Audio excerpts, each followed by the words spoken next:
Friends, இன்றைக்கி வந்து சோளப்பட்டுன்னு சொல்லி அந்த மக்காச்சோளத்தில் இருக்குங்கள ஒரு முடி மாதிரி, அதை வச்சு இன்றைக்கி ஒரு டீ ப்ரிப்பேர் பண்ண போகிறோம். இது நிறையா ஹெல்த் பெனிஃபிட்ஸ் இருக்குது. எப்படி செய்யலாம் பார்க்கலாம் வாங்க. ஃபஸ்ட்டு இந்த ஸ்பூனில் ஒரு ஸ்பூன் மல்லி, அடுத்தது இந்த ஸ்பூனில் ஒரு ஸ்பூன் ஜீரகம். இதை வந்து நான் நைட்டே ஊற வச்சிட்டேன். நைட்டே ஊற வச்சு செய்கிறப்ப நல்ல ஹெல்த் பெனிஃபிட்ஸ் இருக்குது. உடனேவும் செய்யலாம். நான் வந்து நைட்டு ஊற வச்சிட்டேன். இப்போ நான் இதை செய்கிறேன். இந்த டம்ளரில் 2 டம்ளர் தண்ணி ஊற்றிருக்கேன். தண்ணி ஊற்றி ஊற வச்சுருக்கேன்.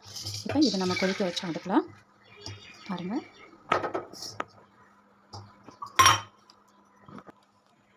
அடுப்பை பற்ற வச்சுக்கணும் ஃப்ரெண்ட்ஸ். பற்ற வச்சு இது நல்லா கொதிக்கட்டும்.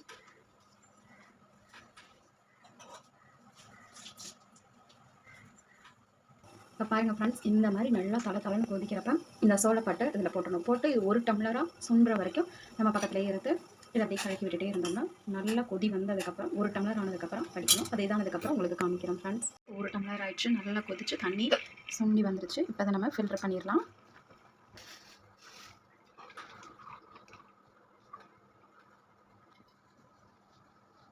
பார்த்துங்க, 2 டம்ளர் ஊற்றினா 1 டம்ளர் சொன்னிச்சு. மெடிசன் எடுத்துக்கிறவங்க 15 நாளைக்கு ஒரு தடவை இதை குடிக்கிறப்ப உடம்புல இருக்க கழிவுகள்லாம் வந்துடும். அடுத்தது யூரின் இன்ஃபெக்ஷன் இருக்கவங்க அந்த டைமில் மெடிசனும் எடுத்துக்கலாம். இது தொடர்ந்து ஒரு 2 நாள் குடித்தோம்னா உடம்புல இருக்க கழிவுகள்லாம் வந்துடும். இது நிறைய ஹெல்த் பெனிஃபிட்ஸ் இருக்குது. இது எம்டி ஸ்டொமக்கில் குடிக்கணுங்க.